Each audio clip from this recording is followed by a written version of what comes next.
Hey, I'm John. I'm Tyler. Today we're driving around in a Mercedes-Benz C300 series. It's Tyler's friend's. She let us take it out to review today, see how it handles, how it drives, stuff like that. You know, driving cars, fun.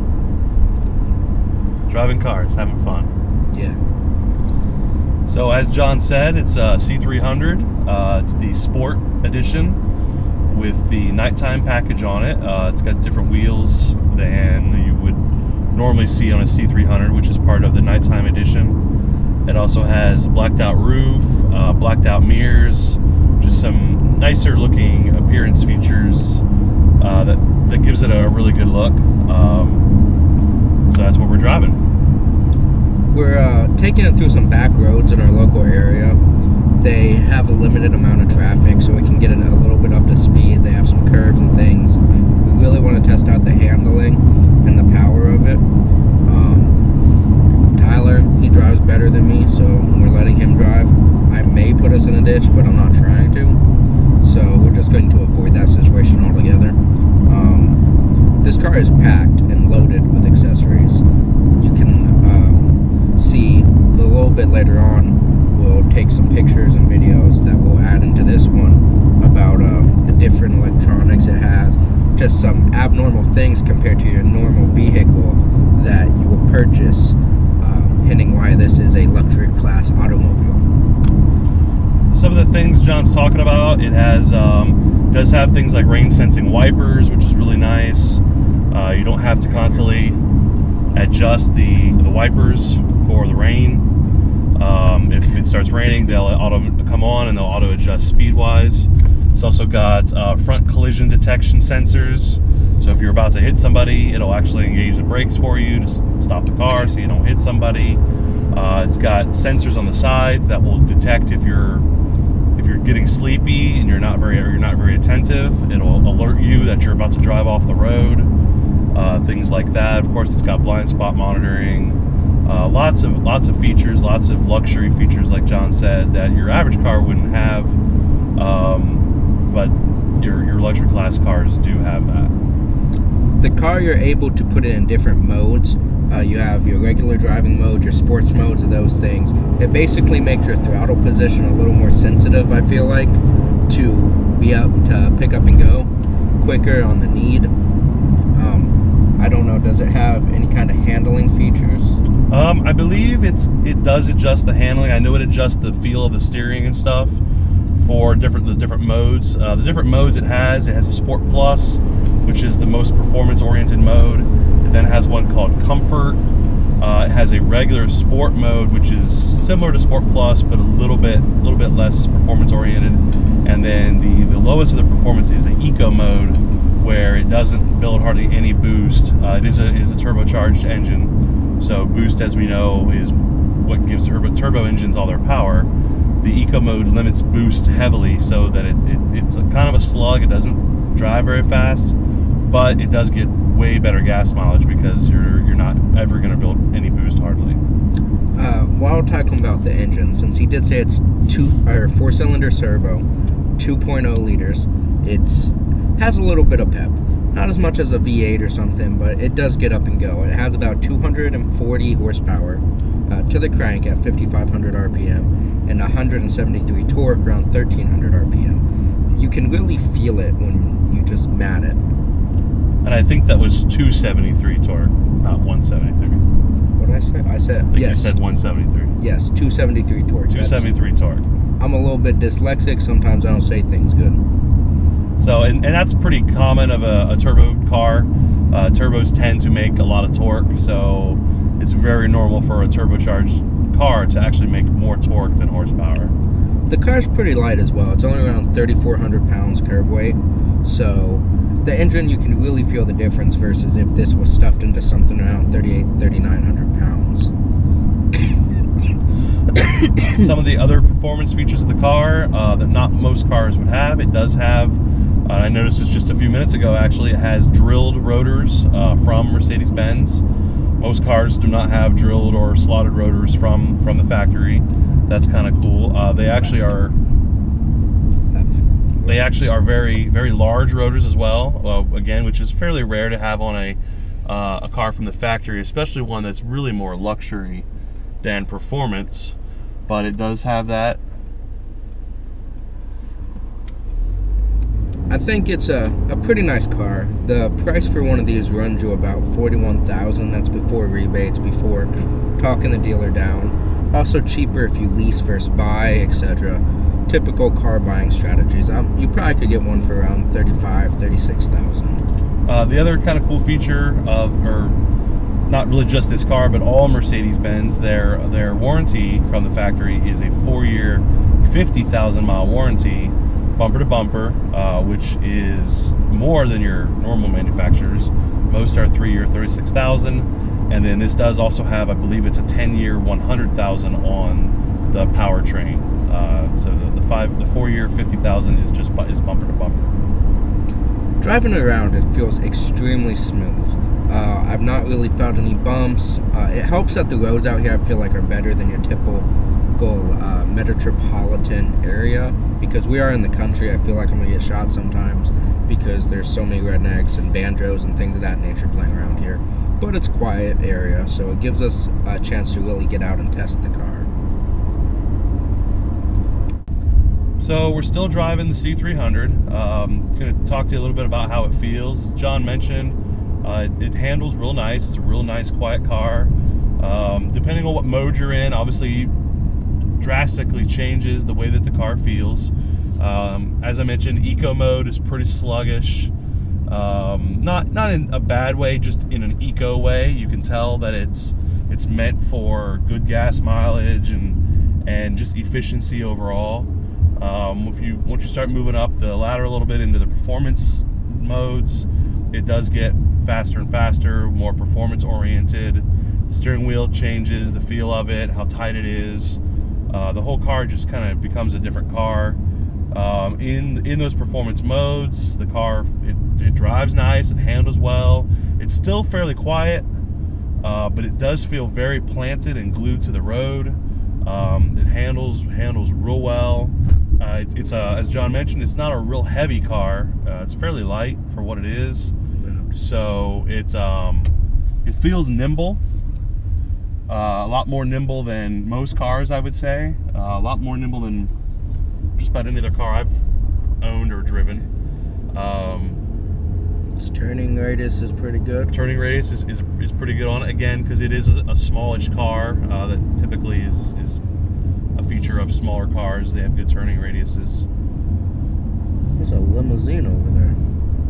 So we're just doing some driving here on some of these back roads and enjoying the view in the C300. Yeah, it's pretty good. Did you know at one point in time Superman sneezed and blew up a galaxy? I did not know that Superman sneezed and blew up a galaxy. Yeah, that was a pre-crisis Superman. He was a little overpowered. Oh, that's good to know. But anyways, he's bringing up a little bit in speed. We're going through these curves back here. There's no one back here, so we're not really worried about too much interaction with other cars. But as he said, we're coming through. You don't really feel a lot of shifting in the car, or what's the word I'm looking for? And it gets up and goes. You can tell that right now, probably. Well, you can't, but I can feel it. Body roll. That's what I'm looking for. There's not a lot of body roll coming through these curves.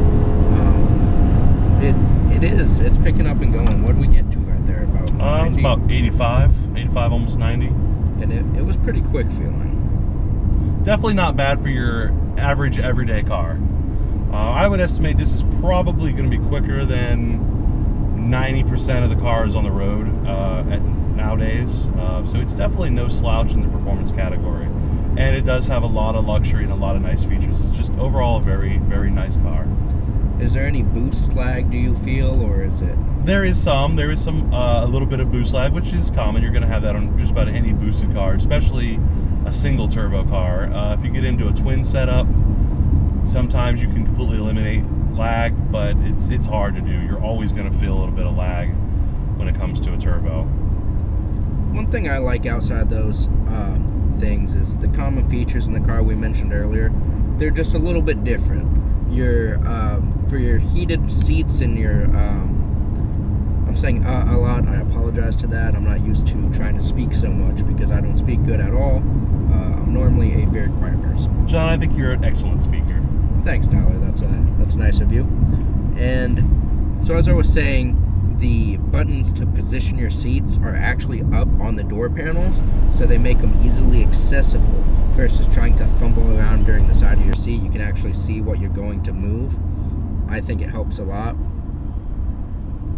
You also have a touch screen in a different way. It's actually, yes, not a touch screen. So another interesting fact that I did not know about your Mercedes and your BMWs is they actually do not have touch screens. The European car manufacturers feel that a touchscreen is a safety issue. So they actually have wheels down on the center of the console here and touch area, like a touch pad. And we'll show you this stuff here in a little bit up close, but you actually can either turn a wheel or swipe your finger across the touchpad, kind of like a touchpad on a computer, almost like a trackpad, and you can actually manipulate the screen, the stereo, the climate, the trip, all of your fuel mileage, all that stuff. You can manipulate all of that through that touch panel instead of actually touching the screen, which is a different change of pace. Every vehicle I've owned that has had a screen has been a touch screen. That's just what I'm used to. So it was definitely different going to that setup. It's really hard to say if I like it better. In some situations, I found I do like it better, but I'm not gonna lie. There's been a couple of situations where I was like, man, I wish I could just touch that on the screen and change it. So I could see how that would be a bit of a pain. It also comes with your standard options of today's world: Bluetooth, connecting your phone for radio, things of that nature. How's the stereo system? Is it? Stereo's not bad. I believe it is. I'm trying to remember who makes it. I don't remember if it's Bose or Harman Kardon, but it's not bad. I think it's a 12 speaker system. It's got does have a sub in the trunk. It's got some tweeters on the doors, and then your typical 6-inch or 9-inch round speakers. So I would give it. I would probably give it an 8 or so out of 10 on the speaker department. I've heard better, but definitely not bad. Also, I don't know if this is a standard thing or anything, but this car came equipped with a really nice sunroof. It is pretty much the entire roof of the car, and you cannot even tell that it's there when standing on the outside. It looks like just a plain black painted roof, but it stretches all the way across. It has 2 sections for the rear seat and the back seat. There's just a little bit of a divider in between. And speaking of that, it actually does still open like a sunroof. The whole panel actually slides up and over the car, so that you have your entire roof is pretty much open, which is kind of a neat feature. Again, I was not used to having the entire roof of the car be one big open hole in the car, I guess. I'm used to just a normal sunroof. For me, I feel like I'm a short guy, as you can tell from the other videos. Even being short, I still feel a little cramped inside the car. I think it could be a little more spacious than it already is. I don't know how Tyler feels about this. He's a foot and a half taller than me almost. So, what's his take? Honestly, I don't feel that bad in it. It's better than most cars. I think part of that, though, is the sunroof that we just talked about, or the lack of sunroof, really. The panoramic roof is what they consider it. It helps with my height and sitting inside the car. I don't have such an issue with headroom. And a lot of vehicles that have your typical sunroof, where the sunroof piece is actually inside the vehicle, that will eat up a good inch at least, maybe closer to 2 inches of headroom, and that doesn't happen to this car. So because of that, I actually have a lot of headroom. The seat is very adjustable. It goes back a long ways, so that helps with my longer legs. The only downside to that would be is if somebody's trying to sit behind me, their legs are going to be pancakes. Another interesting feature I found on this was the fact that most of your stereo controls, I just noticed this sitting here, are not up. We talked about the touchscreen, but the other things like the play, the volume, are actually down on your center console instead of up in a more forward-facing location of it.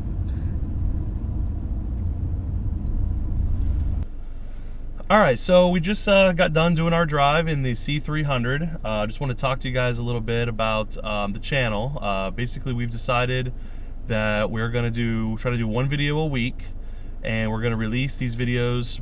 For right now, it's probably going to be Sunday mornings at 10 o'clock. We've got some more things planned, some ideas. We've been floating around, talking about doing some videos. John's got one for his card, kind of another how-to video that we're gonna do on my hood struts. I own a $40,000 Mustang, and Ford was too cheap to put in hood struts to hold the hood themselves. I still had a prop rod. I spent about $100 on these. I'm gonna show you how to install them. I've had them a few months, but I'm lazy and I didn't install them. John's a little lazy, but that's okay. So we're gonna bring that video up. Then we have a couple others planned. And the big one that we might have planned, or is in the works possibly, see if things pan out, is a Whipple install. So that's hopefully is coming up here in the next maybe month or two. We'll kind of see how things go, but that's the plan for right now. So hopefully that happens, and then there will be plenty of Mustang videos once we get the Whipple on my car. And you'll get to see me drop stuff in the engine bay, and Tyler be like, "Oh, you just lost my socket." John better not drop stuff in the engine bay. It'll probably be bad, but keep on going. Stay tuned.